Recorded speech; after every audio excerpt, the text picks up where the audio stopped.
Hey guys, welcome back to my channel. Today I'm going to be talking to you about The Girl with All the Gifts by M.R. Carey. I listened to this on audiobook, so I have all of the audiobook information listed down below in case you're interested. I highly recommend the audiobook. I really enjoyed it. This is a story of a young girl named Melanie. She's about 10 or 11 years old, and she's living in a post-apocalyptic London. When the book opens, we're in Melanie's point of view, and she's describing to us her day-to-day life in the camp. She's kind of sheltered in this army-based camp. She tells you about her school, her friends, the guards that surround her, kind of her day-to-day life.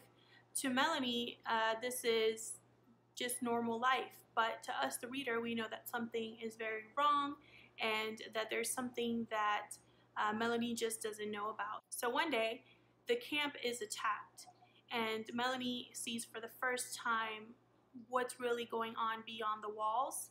She has a favorite teacher. There's various teachers that teach the kids, but one of the teachers, Miss Justinu, is her absolute favorite. She adores her. And Miss Justinu manages to escape along with Melanie, Sergeant Parks, Officer Gallagher, and Dr. Coldwell. So this group is basically now outside of the safety of the camp, and so they're trying to survive in this post-apocalyptic London. Melanie starts to realize that the world that she knew about was kind of constructed for her benefit, that there's more that's been going on. And so as she explores this new world, we also discover slowly what's been going on. So this world building in this book happens kind of on a slower pace because you're learning along with Melanie what's been going on, but I enjoyed that. I thought that it was a great way to tell this story.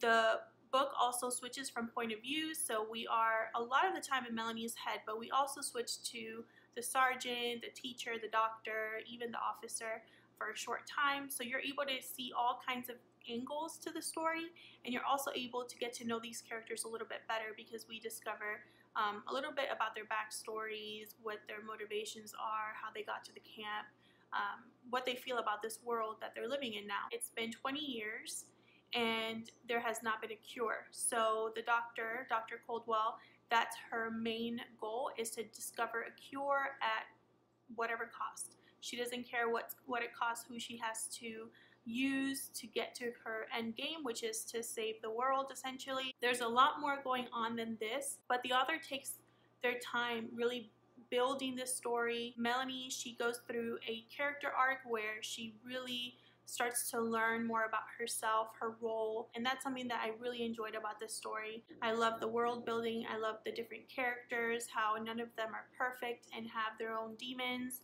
I love that everything that happens in this book is not really black or white, it's more like in a gray area. Everybody's trying to survive, and so you can't be as strict in terms of morals in stories like this. And I actually like that because I feel like it's realistic.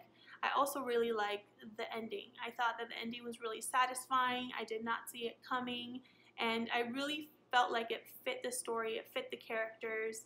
It had kind of a weird irony to it, and that's not something that you usually see in zombie books or movies. So I really like that this book was kind of a twist to the zombie genre. So if you're into zombies or TV shows or books, then I highly recommend this because it's not your typical zombie story. It's a nice change from the usual zombie storyline that we get with a lot of these shows and books. So I really enjoyed it overall. I gave it 4 stars. Like I said, I thought the audiobook was excellent. It is more of a slower read. However, that doesn't mean that it's not violent or gory. This is definitely an adult book. So just keep in mind that if you're going to try it, it's definitely going to have at least those aspects of typical zombie books. So if that doesn't bother you, then I highly recommend it. And if you have any recommendations for me for any zombie books or movies or anything like that that you think I should try, let me know. I know that this book has an adaptation that I'm definitely going to be checking out. There's also a sequel, which is, I think, a prequel, and that's something that I want to check out as well. Thank you so much for watching. I will see you guys in my next video.